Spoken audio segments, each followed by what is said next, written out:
Item ಯಾವುದೇ ಇರಲಿ try ಮಾಡಿ ಆಚಿ ಚಿಕನ್ ಮಸಾಲಾ. ರಾಜ್ಯದಲ್ಲಿನ ಉಪಚುನಾವಣೆ ಫಲಿತಾಂಶದಿಂದ ಕಾರ್ಯಕ್ರಮಕ್ಕೆ ಯಾವುದೇ ಪರಿಣಾಮ ಆಗಲ್ಲ. ಎಲೆಕ್ಷನ್ ಚಾಣಕ್ಯ ಅಮಿತ್ ಶಾ ನಮ್ಮ ಜೊತೆ ಇದ್ದಾರೆ. ಸೋಲಿಂದ ನಾವು ಹತಾಶ ಆಗಲ್ಲ ಅಂತ ಬಿಜೆಪಿ ರಾಜ್ಯಾಧ್ಯಕ್ಷ BY ವಿಜೇಂದ್ರ ಹೇಳಿದ್ದಾರೆ.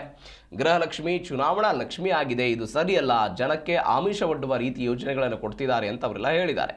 15 ದಿನ ಸಿಎಂ ಬಾಗಲಕೋಟೆಯಲ್ಲಿ ಬಂದು ಕೂತರು, ಓಟ್ ಚೋರಿ ಅಂತ ರಾಹುಲ್ ಗಾಂಧಿ ಪ್ರವಾಸ ಮಾಡಿದ್ರು, NDA ಸರ್ಕಾರದ ವಿರುದ್ಧ ಕುತಂತ್ರ ಮಾಡಿದ್ರು ಅಂತ ವಿಜೇಂದ್ರ ಮಾತನಾಡಿದ್ದಾರೆ. ಉಪಚುನಾವಣೆಯ ಫಲಿತಾಂಶ ಯಡಿಯೂರಪ್ಪನವರ ಅಭಿಮಾನೋತ್ಸವ ಕಾರ್ಯಕ್ರಮ ಯಾವುದು ಪರಿಣಾಮ ಬೀರೋದಕ್ಕೆ ಸಾಧ್ಯ ಇಲ್ಲ.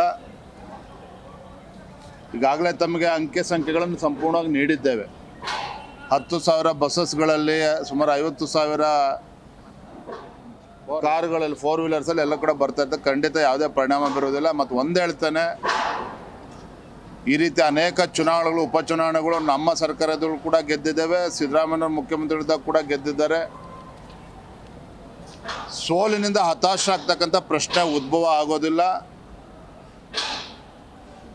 ಪ್ರಧಾನಮಂತ್ರಿ ನರೇಂದ್ರ ಮೋದಿಜಿ ಅಂತಕ್ಕಂಥ ಒಂದು ದಿಟ್ಟ ನಾಯಕತ್ವ ಈ ದೇಶಕ್ಕೆ ಸಿಕ್ಕಿರುವಂಥದ್ದು. ನಿತಿನ್ ನಬೀನ್ಜಿಯವರು ಒಬ್ಬ ಯುವ ರಾಷ್ಟ್ರೀಯ ಅಧ್ಯಕ್ಷರು ಇವತ್ತು ನೇತೃತ್ವನ ವಹಿಸ್ಕೊಂಡಿದ್ದಾರೆ. ಗೃಹ ಸಚಿವರು ಅಮಿತ್ ಶಾಜಿ ಅಂತಕ್ಕಂಥ ಒಬ್ಬ ಚುನಾವಣಾ ಚಾಣಕ್ಯ ನಮ್ಮ ಜೊತೆಲಿದ್ದಾಗ ಯಾವುದೋ ಉಪಚುನಾವಣೆಗಳ ಸೋಲು ಅಥವಾ ಹಿನ್ನಡೆ ಇದು ಯಾವುದೂ ಕೂಡ ತಲೆ ಕೆಡಿಸ್ಕೊಳ್ತಕ್ಕಂಥ ಪ್ರಶ್ನೆನೇ ಇಲ್ಲ. ಏನಿವತ್ತು ಗ್ಯಾರಂಟಿಗಳಿಂದ ಬೀಗ್ತಾ ಇದ್ದಾರೆ. ನಾನು ತಮ್ಮ ಮುಖೇನ ಮಾನ್ಯ ಮುಖ್ಯಮಂತ್ರಿ ಕೇಳೋದಕ್ಕೆ ಇಚ್ಛಪಡ್ತೇನೆ, ನಿಮ್ಮ ಗ್ಯಾರಂಟಿಗಳ ಬಗ್ಗೆ ಅಷ್ಟೊಂದು ವಿಶ್ವಾಸ ಇದ್ದಿದ್ದೇ ಆಗಿದ್ದರೆ ಯಾಕೆ 15 ದಿನಗಳ ಕಾಲ ಬಾಗಲಕೋಟೆ ಬಂದು ಕೂರಬೇಕಾಗಿತ್ತು?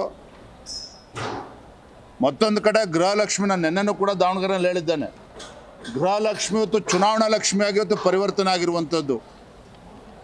ಗೃಹಲಕ್ಷ್ಮಿ ಇವತ್ತು ಬಡವರಿಗೆ ಯೋಜನೆಗಳು ಕೊಡಲಿ, ಇವರೊಬ್ಬರೇ ಅಲ್ಲ, ಯಡಿಯೂರಪ್ಪ ಇದ್ದಾಗ ಭಾಗ್ಯಲಕ್ಷ್ಮಿ